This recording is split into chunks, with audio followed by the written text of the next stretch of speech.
নমস্কার। খবরদার কথা নয়, বলি বটে কথা নয়, কিন্তু আমরাই সবচেয়ে বেশি বলি। কেনই বা বলবো না? এই মুহূর্তে নির্বাচনের দোরগোড়ায় আমরা। 19 তারিখ নির্বাচন, চতুর্দশ লোকসভা এবং রাজ্য বিধানসভার 7 রামনগর কেন্দ্রের উপনির্বাচন। প্রসঙ্গক্রমে বলে রাখি, আমাদের চ্যানেলের পক্ষ থেকে প্রত্যেক প্রার্থীকে আমরা চিঠি দিয়েছি, আমন্ত্রণ জানিয়েছি যার যার বক্তব্য এখানে রাখার জন্য। অনেকেই আমাদের এই আবেদনে সাড়া দিয়েছেন, অনেকেই কেন বলবো, প্রায় প্রত্যেকেই। তবে তাদের সময়ের প্রচণ্ড অভাব, সেটা আমরা বুঝি। প্রচণ্ড গরম, প্রচণ্ড পরিশ্রম করতে হচ্ছে, প্রত্যেকটা ভোটারের কাছে তাদের যেতে হচ্ছে। এই পরিস্থিতিতে আমাদের সময় দেওয়ার ক্ষেত্রে তারা পারই করতে পারছেন না। সেজন্য আমরা কিছু মনে করছি না, আমরা আশা ছাড়ছি না, প্রত্যেকের কাছেই যাচ্ছি। আজকেই 7 রামনগর কেন্দ্রের উপনির্বাচনের অন্যতম প্রার্থী, ইন্ডিয়া জোটের তথা সিপিআইএম দলের প্রার্থী, আমাদের আপনাদের সবাইয়েরই পরিচিত রতন দাস মহোদয় আমার ডান দিকে বসেছেন। 2013 সালের এই বিধানসভার তিনি বিধায়ক ছিলেন। এই রাজ্যের রাজনীতি, যুব রাজনীতি থেকে যদি ধরি, এবং এই মুহূর্তের এই রাজ্যের রাজনীতি তথা ভারতবর্ষের রাজনীতি সম্পর্কে যথেষ্ট ওয়াকিবহাল এবং অকপটে যে কোনো প্রশ্নের জবাব যিনি দিতে পারেন, তার কাছেই আজকে আমরা এসেছি। আমাদের খবরদার কথা নয়কে যে উনি সময় দিয়েছেন, তার জন্য আমাদের এই চ্যানেলের পক্ষ থেকে তার কাছে কৃতজ্ঞতা জানাই। ধন্যবাদ। নমস্কার। সরাসরি চলে যাই নববর্ষের প্রথম দিনে রতন দাসকে পাওয়া এই নির্বাচনের বাজারে যথেষ্ট কঠিন, তার মাঝেও যে সময় দিয়েছেন সেই জন্য আমরা কৃতজ্ঞতা জানাই। প্রথমেই যে বিষয়টা রাখতে চাই, এই মুহূর্তে লোকসভা, চতুর্দশ লোকসভা নির্বাচনের একটা প্রেক্ষাপট আছে। সময় উপযোগী সময়ে এই মুহূর্তে ভারতবর্ষের বর্তমান সময়ে যে নির্বাচনটা চলছে, তাকে সামনে রেখে এই 7 রামনগর কেন্দ্রের বিধানসভা নির্বাচনের কতটা এই মুহূর্তে এই নির্বাচনগুলির ক্ষেত্রে যে বিষয়গুলি রয়েছে, প্রেক্ষাপটগুলি রয়েছে, যে দাবিগুলি রয়েছে, সেটা কি অনেকটাই প্রযোজ্য হচ্ছে এই 7 রামনগর কেন্দ্রেও? অবশ্যই, কারণ জাতীয় ক্ষেত্রে লোকসভা নির্বাচনে ইন্ডিয়া মঞ্চের তরফ থেকে যে ইস্যুগুলোকে আমরা সামনে আনছি, এই ইস্যুগুলো বিধানসভা নির্বাচনের ক্ষেত্রে আলোচনায় আসছে। তার সঙ্গে বিধানসভার ক্ষেত্রে যেহেতু রাজ্যের বিষয়টাও থাকে, রাজ্যের প্রেক্ষিত পরিস্থিতি নিরিখে জনগণের এবং রাজ্যের সার্বিকভাবে যে সমস্যাগুলো আছে, এগুলোও ইন্ডিয়া মঞ্চের তরফে আমরা সামনে আনছি। তো সেদিক থেকে লোকসভা এবং রাজ্য বিধানসভা একটি আসন উপনির্বাচন রামনগর রিলেটেড, সম্পর্কযুক্ত, এই দুটো ক্ষেত্রে সাযুজ্য রেখেই আমরা ইন্ডিয়া মঞ্চের তরফে জাতীয় কংগ্রেসের প্রার্থী আশিসবাবু আর সিপিআইএমের প্রার্থী আমি নিজে রতন দাস রামনগরে, আশিসবাবু হাত চিহ্ন নিয়ে পশ্চিম ত্রিপুরা আসনে, আর কাস্তে হাতুড়ির চিহ্ন আমার চিহ্ন।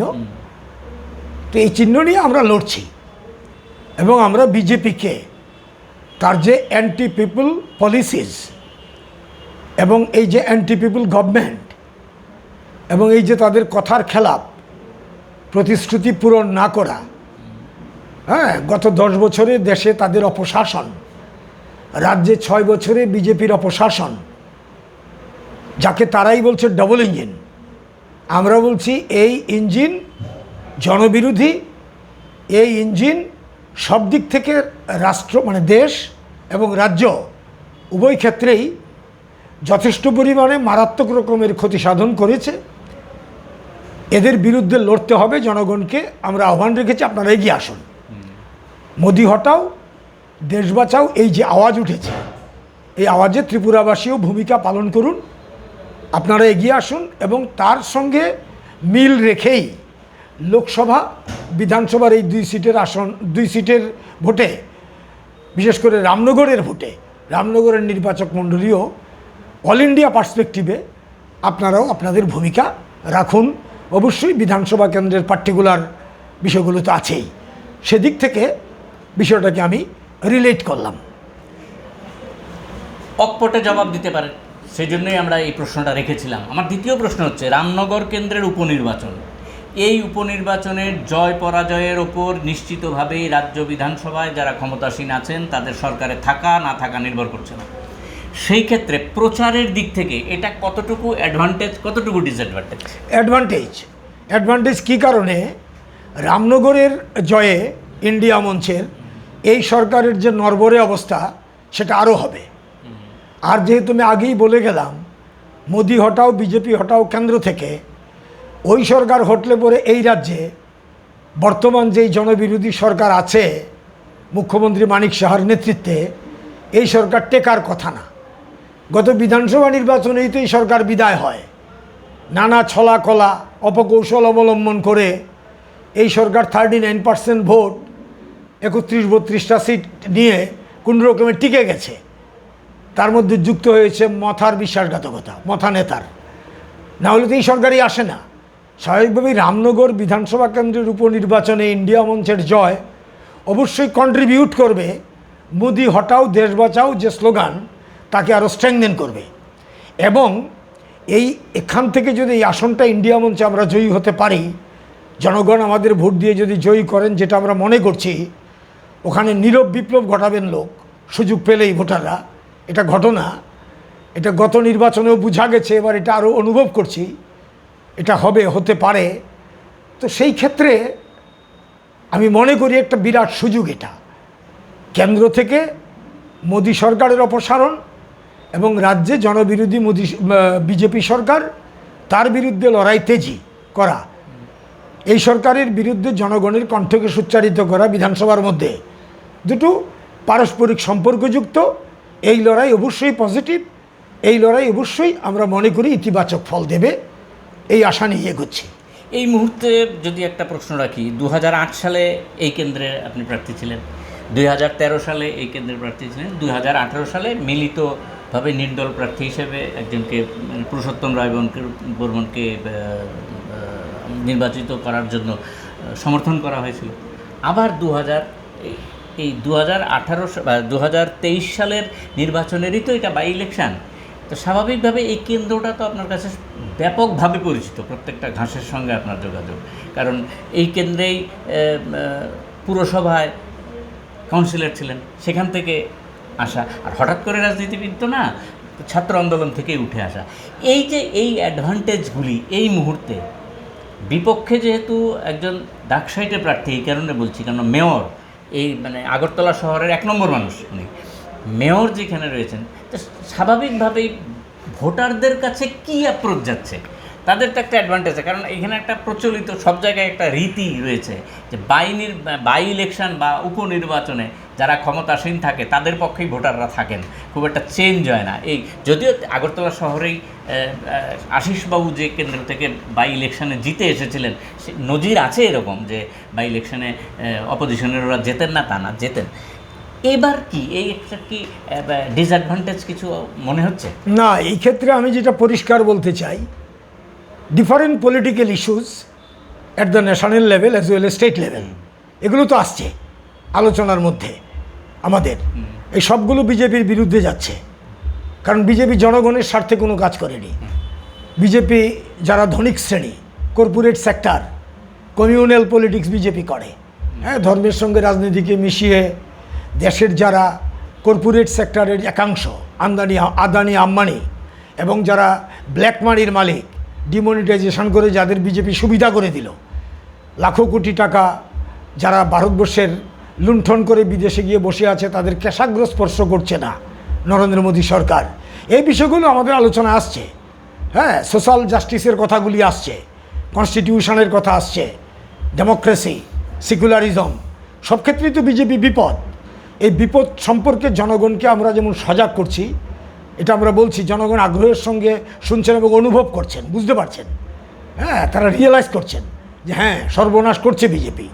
সঙ্গে সঙ্গে রাজ্যের যে জনবিরোধী চেহারা, তার সঙ্গে ফ্যাসিস্টিক যে রুল, অ্যান্টি পিপল রুল, এই রুলটাকে আমরা কিন্তু ক্রিটিসাইজ করছি মানুষ কিন্তু আমাদের কথায় সাড়া দিচ্ছেন, এটা একটা দিক। আরেকটা হচ্ছে গভর্নেন্স।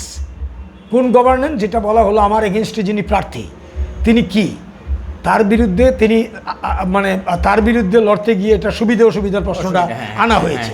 এই ক্ষেত্রে আমি মনে করি এটা বিরাট সুবিধা। কেন সুবিধা? তিনি মেয়র হয়েছেন, রিগিং করে জিতেছেন, তিনি মানুষের ভোটে জয়ী হননি। আমি আমি আমি আমি ক্যামেরায় বলছি, এটা ক্ষমতা থাকলে রিপ্লাই দিক। তার ওয়ার্ডের মধ্যে তিনি যে ভোট করেছিলেন সেই ভোট টোটাল রিক করা হয়েছিল। অলমোস্ট একটা বুথে মাত্র আমাদের পোলিং এজেন্ট আমরা রাখতে পেরেছিলাম। সকাল থেকে আমাদের পোলিং এজেন্টদের মেরে তাড়িয়ে দেওয়া হয়েছিল। সেই ওয়ার্ড থেকে তিনি নির্বাচিত হয়েছেন এইভাবে। হ্যাঁ, যেমন মুখ্যমন্ত্রী উপনির্বাচনে এই মানিক সাহা যিনি চিফ মিনিস্টার, তিনি হাতে ব্যান লাগিয়ে তার দলের ছেলেরা রিগিং করেছে গোটা বর্দোয়ালি বিধানসভা কেন্দ্রে। সবাই জানে, এখন তো মিডিয়ার যুগ, মিডিয়া অনেক বেশি শার্প এবং অনেক বেশি অ্যালার্ট, সবাই জানে। মেয়রও সেইভাবে হয়েছে। গোটা রাজ্যে গত 6 বছরে ভোটগুলো এমনই হয়েছে। হ্যাঁ, তাদের আগের এমপি এইভাবে জিতে গেছেন। বিধানসভা নির্বাচন গত 23-এ যেটা হয়েছে এটা সম্পূর্ণ ফেয়ার ইলেকশন হয়নি। আমি তো বলেছি ইট ভাটার আগুনের মতো, উপরে দেখা যায় না, ভিতরে লেলিহান দিকি দিকি করে আগুন জ্বলে, এরকম হয়েছে গত নির্বাচন। হ্যাঁ, যদি ফ্রি ফেয়ার ইলেকশন কমপ্লিটলি হতো তাহলে 39% ভোটও বিজেপি পায় না। 32-33টা সিট সাকুল্যে এটাও পায় না ওরা, এটাও নেমে যেত। হ্যাঁ, এই সরকার লুজ করতো, ক্ষমতা থেকে সরে যেত এই সরকার। কিন্তু তারা জারি জুরি করে কৌশল করে এটা কোনো রকমের টিকে গেছে মাথার সাহায্যে, এটা ঘটনা। কিন্তু এখন যিনি আমার এগেনস্টে এখানে দাঁড়িয়েছেন, তিনি আগরতলা পুর পরিষদ কেমন চালাচ্ছেন? এক তো জিতেছেন, ওইভাবে বললাম, জেতার পরে যেই পুরসভা, কার্যত নৈতিকতা নেই পুরসভার, তো কীভাবে চালাচ্ছেন এই পুরসভা চালাতে গিয়ে আপনি ঘরে বসে থাকতে, এখন এখানে বসে থাকতে পারছি মশার কামড়ে, জঞ্জাল শহরের মধ্যে ট্রাফিক সিস্টেম, শহরের মধ্যে রাস্তাঘাট, ড্রেন, বাজারগুলির হাল কি হচ্ছে? এটা কি পুরো নিগম চলছে? যে কাজগুলি বামফ্রন্ট সরকার করে গেছিল সেগুলো কমপ্লিট করতে পারেনি। আগরতলা শহরের মধ্যে আমি বড় এমন কিছু কাজ বলতে পারি, এই কাজগুলি তো মানে এখনও শেষ করতে পারি, রং করতে পারেনি। IGM হসপিটাল রং দিতে পারেনি, ফ্লাইওভার, বটতলা ফ্লাইওভার রং করতে পারেনি। আরও বিভিন্ন কাজগুলো বামফ্রন্টের আমলে ধরা, জাতীয় সড়কের কাজ, বর্ডার থেকে শহরে আসার রাস্তার কাজ, হ্যাঁ, যেটা 7 রামনগরে পড়েছে অনেকটাই, তারপরে সেখানে লাইট হাউসের কাজ, এগুলো বামফ্রন্টের আমলের কাজ। সেই কাজগুলো কমপ্লিট করতে পারেনি, তো কিসের জন্য ভোট দেবে ওনাকে মানুষ? কি করেছেন উনি? আর তো এখানে তুলাবাজি চলছে, বিজেপি দলের বিভিন্ন স্তরের লোকেরা তুলাবাজি করছে গত 6 বছর ধরে, কাজের নামে তষ্টরম্ভা।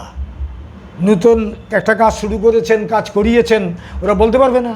বামফ্রন্টের আমলে যে কাজগুলো হয়েছিল সে কাজগুলো এখন দীর্ঘদিন পরে এগুলো যখন ভেঙে ভেঙে পড়ছে কোথাও, এগুলো মেরামত পর্যন্ত করছে না। শিক্ষাক্ষেত্রে একটা নৈরাজ্য চলছে, নৈরাজ্য, শিক্ষক শিক্ষিকারা নেই, তাহলে মুখ থুবড়ে পড়েছে সব দিক থেকে। তা কাজে এই সরকার, এই পুরসভা ব্যর্থ সব দিক থেকে, ফ্রম অল অ্যাসপেক্টস যদি আমরা দেখি, তাহলে দেখব যে জনগণের কাছে প্রদত্ত প্রতিশ্রুতি পূরণে তারা সম্পূর্ণ ব্যর্থ।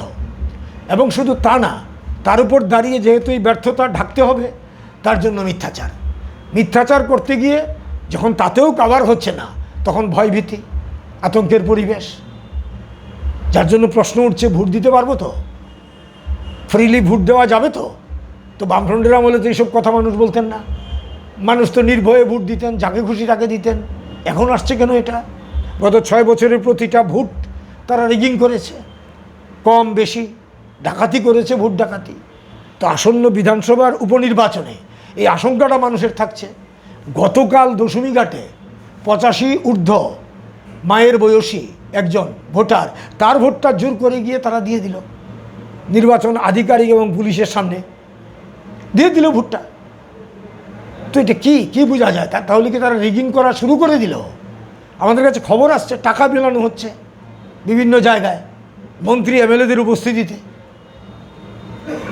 আমরা বলছি এগুলো, অবজারভারকে আজকে আমরা বলেছি, শুনেছেন, এবং আমরা বলেছি। তারপরে তারা নানা রকমের ধর্মকে ব্যবহার করে সমাজে তারা পছন্দ অপছন্দ বিভিন্ন রকমের হেইট স্পিচ ডেলিভার করে একটা অবিশ্বাসের বাতাবরণ, অসম্প্রীতির বাতাবরণ তৈরির চেষ্টা হচ্ছে ধর্মকে রাজনীতির সঙ্গে মিশিয়ে।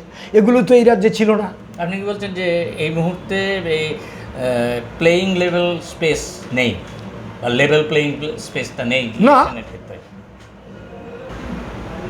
তাহলে আপনি বলছেন যে এই মুহূর্তে যে লেভেল প্লেয়িং স্পেস, যে অর্থাৎ দুই দলকে সমান সুযোগ দেওয়া নির্বাচন কমিশনের যে দায়িত্বটা, সেটা পালিত হচ্ছে না? না, হচ্ছে না, একেবারেই না, কিরকম? একেবারেই না। যেমন আমরা কোনো অফিস করতে পারলাম না। আমরা সাজিয়েছি আমাদের সাজসজ্জা অলমোস্ট, সবটা না, কোথাও কোথাও একটু একটু আছে, ধ্বংস করে দিয়েছে। আর ওকে জানিয়েছি, অবজারভারকে জানিয়েছি লিখিত, সিইওকে জানিয়েছি বিভিন্ন সময় চিঠি দিয়ে, আমাদের হাতে ডকুমেন্ট আছে, আমরা জানিয়েছি we are not getting scope. হ্যাঁ, আর অন্যদিকে মুখ্যমন্ত্রী, প্রধানমন্ত্রী, প্রার্থী, মেয়র যিনি, তাদের পদমর্যাদা, দ্যাট মিনস তাদের মানে তাদের যে ইয়েটা কি বলে পদ, সরকারি পদ, এটা উল্লেখ করে সরকারি পিলারের মধ্যে তাদের হোর্ডিং শোভা পাচ্ছে, বড় বড় ঢাউস ঢাউস ফ্ল্যাগ লাগিয়ে রেখেছে।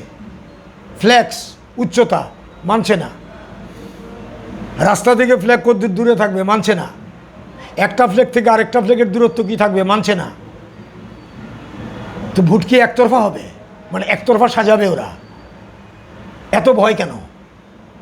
বিজেপির এত ভয় 39%, বিজেপির এত ভয় ইন্ডিয়া মঞ্চ 61% হয়ে যাবে, ফেয়ার ভোট হলে ওদের দফা রফা হয়ে যাবে।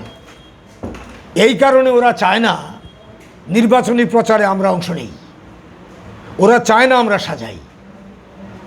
এই কারণে ওরা ভীতি থেকে এই আক্রমণগুলি হচ্ছে। গতকাল যে ভোট বললাম যে রিগ করে দিল, একজন বৃদ্ধার ভোট তারা রিগিং করলো, তাহলে তাদের মানসিকতা। হ্যাঁ, অভিযোগ হয়েছে? হ্যাঁ, অভিযোগ হয়েছে, রিটার্ন দিয়েছি, তারা তদন্ত করবেন বলেছেন। তাহলে এটা ইভেন হলো কী করে? আনইভেন হচ্ছে। এই যে ক্যাম্পেইন আমরা করছি, কিন্তু আরেকটা আনইভেন ব্যাপার আছে, এটা হচ্ছে জনসমর্থন আমাদের দিকে বেশি, ওদের দিকে কম। সেই জায়গাটা যাতে ভোটের বাক্সে এটা যাতে প্রতিফলিত না হয়, তার জন্য তারা এই নানা রকমের ছলচাতুরি করছে। It has already started. এই জন্য আমরা ইলেকশন কমিশনকে বলেছি, প্লিজ, আপনাদেরকে আমরা বিশ্বাস করি, এখনও আমরা আপনাদের উপর আস্থা রাখতে চাই। We are ready to extend our cooperation to election commission, হ্যাঁ, so that the election can be conducted freely and fairly. এটা বলেছি, এটা আপনারা এনশিওর করুন। তো অবজারভার বলেছেন যতক্ষণ এই চেয়ারে আছি দেখব, এইটুকু এখন পর্যন্ত বলতে পারি। বিধানসভা উপনির্বাচনের বিষয়টা শুনলেন। আসলে যেহেতু ব্যক্তিটা রতন দাস, স্বাভাবিকভাবেই সর্বভারতীয় ক্ষেত্রটা আনতেই হচ্ছে। এই মুহূর্তে ভারতবর্ষের যা পরিস্থিতি নির্বাচনের ক্ষেত্রে, আমাদের কাছে যা হিসেব রয়েছে, সব মিলিয়ে ৭৯টা সিট বাদ দিলে, এটা ৮০ হতে পারে বা ৮২ হতে পারে, বাকি সব জায়গায় ৫৪৩টা আসনের ভেতরে এই ৮০খানা সিট বাদ দিলে বাকি সব জায়গায় 1:1 ফাইট হচ্ছে। ত্রিপুরা রাজ্যই প্রথম 1:1, একের বিনিময়ে এক হচ্ছে। কোনো জায়গায় কোনো সমস্যা আপাতত হয়নি, যে সমস্যার দিকে তাকে। এই যে একটা চতুর্দশ লোকসভা নির্বাচনে যে দাবিগুলি এসেছিল, কেউ কেউ বলছেন, অনেক নেতাই বলছেন, অনেকে তার ভাষণেও উল্লেখ করছেন যে কোনো ইস্যু নেই বিরোধীদের কাছে। কিন্তু এই ইলেকট্রাল বন্ড, এরপরে বেকারত্বর বিষয়টা, পণ্য ব্যাপক মূল্যবৃদ্ধি পণ্যের, পাশাপাশি বিভিন্ন জায়গায় বিদেশি, আমাদের সীমান্তবর্তী এলাকায় বিদেশি শক্তিগুলি যেভাবে হাত বাড়িয়েছে, এই নিয়ে নীরবতা, সরকারের নীরবতা, এই ইস্যুগুলিও কি ইস্যু না? ইলেকট্রাল বন্ড এখনও ইস্যু না? এটাও কি মানুষের কাছে নিয়ে যাওয়া যাচ্ছে না? অবশ্যই ইস্যু। এগুলো ইস্যু না হলে ইস্যু কি? ইলেকটোরাল বন্ড হচ্ছে স্বাধীনোত্তর ভারতের সবচেয়ে বড় দুর্নীতি। নির্মলা সীতারামনের স্বামী, তাদের সরকারের অর্থমন্ত্রী প্রভাকর, তিনি পরপর 2 থেকে 3 দিন বোমা ফাটিয়েছেন নরেন্দ্র মোদী সরকারের বিরুদ্ধে। তার মধ্যে অন্যতম হচ্ছে ইস্যু ইলেকটোরাল বন্ড। ইলেকটোরাল বন্ডে বিজেপি 8,000 কোটি টাকার বেশি হাতিয়ে নিয়েছে। হয়ারেজ আমাদের পার্টি সিপিআইএম, আমরা স্টেট ব্যাঙ্ক অফ ইন্ডিয়াতে ইলেকটোরাল বন্ডের টাকা গ্রহণ করার জন্যে, আমরা তো এটার বিরোধী বটেই, আমরা সেখানে কোনো অ্যাকাউন্টই খুলিনি। আমরা মামলা করেছি এটা বন্ধ করার জন্যে। এটা পুকুর চুরি কি, এটা তো সমুদ্র চুরির সমান। এরকম একটা দুর্নীতিগ্রস্ত সরকার। এটা ইস্যু। দ্রব্যমূল্য এমন একটা জায়গায় গেছে আফটার ইন্ডিপেন্ডেন্স, বর্তমানে দ্রব্যমূল্য যে প্রাইস ইন্ডেক্স হাইয়েস্ট লেভেলে আছে, হাইয়েস্ট লেভেলে। বক্তৃতা করে এটা চাপা দেওয়া যাবে না। তারপরে রয়েছে বেকারি। 50 বছরের বেশি গেছে সময়, 50 বছরেরও বেশি বেকারির হার নরেন্দ্র মোদী সরকারের আমলে সর্বোচ্চ মাত্রা স্পর্শ করেছে। চাকরি নাই, রুজি রোজগার নাই, রেগার কাজ, টুয়েপের কাজ, কাজের দিন কম, মজুরি কম, বাজারে জিনিসপত্রের দাম, ব্যবসা মন্দা, ক্রয় ক্ষমতা কমে গেছে, অর্থনীতির 12টা বেজে গেছে। তারপরে প্রধানমন্ত্রী বক্তৃতা করছেন 5 ট্রিলিয়ন ডলারের অর্থনীতি করবেন। এটা শুনে মানুষ হাসছে, যারা এগুলি বুঝেন। সাধারণ মানুষ তো এত সব বুঝার কথা না, কিন্তু যারা নাকি অর্থনীতিবিদ, পণ্ডিত, তারা বলছেন হাউ ইজ ইট পসিবল। এটা তো একেবারেই মিথ্যে প্রতিশ্রুতি, বড় বড় কথা। ডিমনিটাইজেশন করে তিনি কালো টাকার মালিকদের ধরবেন, কজনকে ধরেছেন?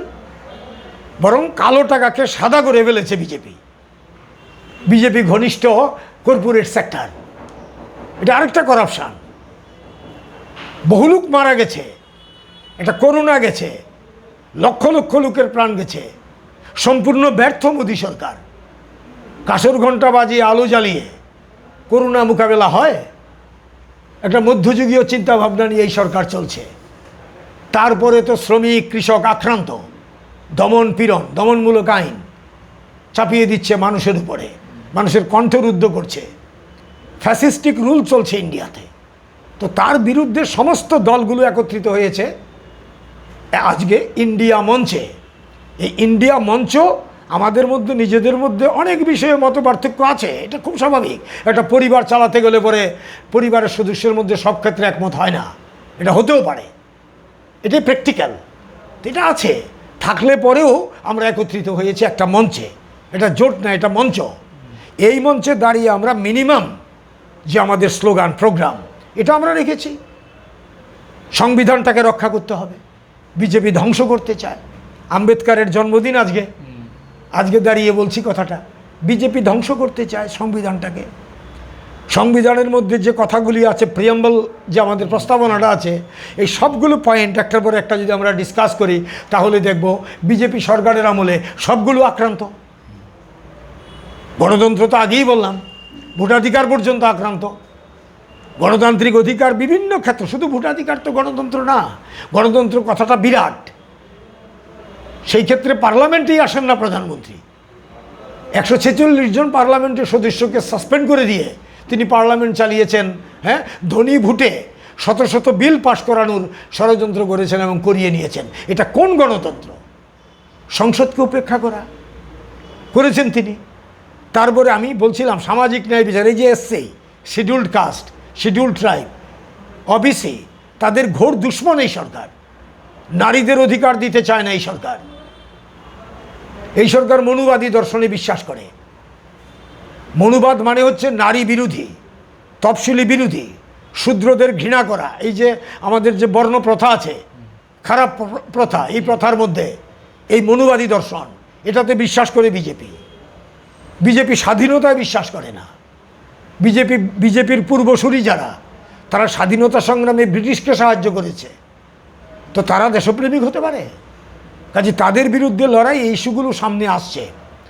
আমরা এই ইস্যুগুলো সামনে এনেছি, কথা বলছি, তার ভিত্তিতে আমরা ভোট চাইছি। কিন্তু এই মুহূর্তে গণমাধ্যমের যা পরিস্থিতি, প্রচারটা কি সেই মতো জায়গায় পৌঁছতে পারছে? পারছে না। গণমাধ্যম গদি মিডিয়া, টাকা পয়সা দিয়ে গণমাধ্যমের মুখ বন্ধ করে রাখে। ন্যায্য কথা গণমাধ্যম বললে পরে ধমকি দেওয়া হয়। পশ্চিম ত্রিপুরা লোকসভা আসনের যিনি এখন প্রার্থী, তিনি ধমকি দিয়ে বলেছিলেন আমি যা বলি তা করি। সাংবাদিকদের তিনি মজা দেখিয়ে ছাড়বেন, তিনি ক্ষমা চাইবেন না। চাইনি তো, কত বড় অধ্যত্ত হতে পারে? কই, প্রেস মিডিয়ার তো বলা উচিত আজকে এই প্রার্থীকে তো বর্জন করা উচিত। ধমকি দিয়েছিলেন তিনি, তার ক্ষমা চাওয়ার কথা চাননি তো, আমরা তো অন্তত দেখিনি। তো এইরকম অধ্যত্ত যার, তিনি ভোট পেতে পারেন আমি বিশ্বাস করি না। ব্যর্থ মুখ্যমন্ত্রী, 4 বছরে বিদায়, তারপরে এই অধ্যত্বপূর্ণ আবল তাবল কথা বলা মুখ্যমন্ত্রী, তাকে মানুষ ভোট দেবেন? এখনও চোখ রাঙিয়ে চলছেন, এখনও নানা জায়গার মধ্যে গিয়ে মিথ্যা পরিবেশন করে নানা রকমের কৌশল অপকৌশল অবলম্বন করছেন। তো তাকে কেন ভোট দেবে মানুষ? তার জন্য আমরা বলেছি যে জনগণ, আপনারা, আপনাদের গণদেবতা বলা হয়, আপনারা ইলেকটোরেট, আপনারা please come forward, cast your vote in favour of Ashis Kumar Saha. হাত চিহ্ন, তার হ্যান্ড বা পাম যাই বলি না কেন, হাত চিহ্ন। আর আমাদের হ্যামার সিকেল স্টার, কাস্তে হাতুড়ি তারা, সিপিআইএমের, হ্যাঁ, ইন্ডিয়া মঞ্চের বামফ্রন্টের সমর্থিত হিসেবে আমি লড়ছি রামনগরে। কাজে আপনারা ভোট দিন, ভোট দিয়ে কাজের সুযোগ দিন। জনগণের পাশে ছিলাম, আছি, থাকবো।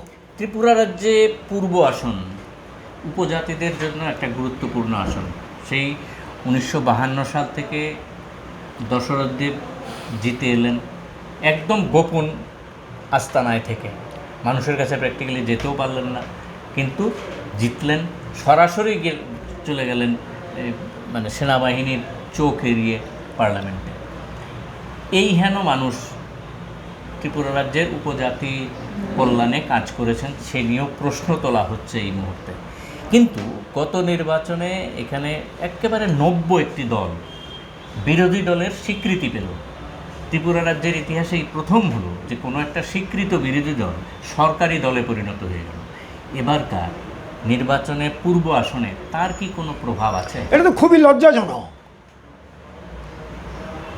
ত্রিপুরার উপজাতি অংশের জনগণের আবেগ নিয়ে মথার নেতা খেলেছেন। তিনি সামন্ততন্ত্রের প্রতিভূ। তিনি গ্রেটার ত্রিপুরাল্যান্ডের স্লোগান তুলে সরল প্রাণ উপজাতি জনগণকে আইডেন্টিটি পলিটিক্সের আবেগ সৃষ্টি করে তিনি সেই জায়গাটা এক্সপ্লয়েট করেছেন, করে শেষ পর্যন্ত তিনি সারেন্ডার করেছেন বিজেপির পদ্মচিহ্নের কাছে। বিজেপির পেটে ঢুকে গেছেন দলটাকে নিয়ে। এটা লজ্জাজনক, এটা জনগণের প্রতি বিশ্বাসঘাতকতার সামিল। আমি তো মথার যারা সমর্থক, যারা ভোটার, তাদেরকে আমি দোষ দিতে চাই না। তাদেরকে নিয়ে খেলেছেন মথার নেতা, এটা অন্যায়। তার নিজের বোনকে বাইরে থেকে এনে, বহু বিতর্কিত সেই বোন, এই প্রশ্নগুলো সামনে আসছে। আজকেও ইন্ডিয়া মঞ্চের নেতৃবৃন্দ এই প্রশ্নগুলো সামনে এনেছেন। তার সম্পর্কে বহু আপত্তিকর বিষয়। ছত্তিশগড় রাজ্যে কাওয়ারদা বলে একটা জায়গা আছে সম্ভবত, সেখানকার মানে বধূ তিনি। তো সেখান থেকে এনে তার বোন, এবার মথার যিনি সর্বোচ্চ নেতা, এনে দাঁড় করিয়ে দিয়েছেন। এই রাজ্যে তারা প্রার্থী পায়নি, তিনি প্রার্থী পাননি। এটা পরিবারতন্ত্র ছাড়া কি? ত্রিপুরা রাজ্যের উপজাতি জনগণের চেতনা কি এতই ঠুনকু যে তাকে বারবার এইভাবে মানুষ টলারেট করবে? অবশ্যই না। রাজেন্দ্র রিয়াংয়ের জয় অনিবার্য।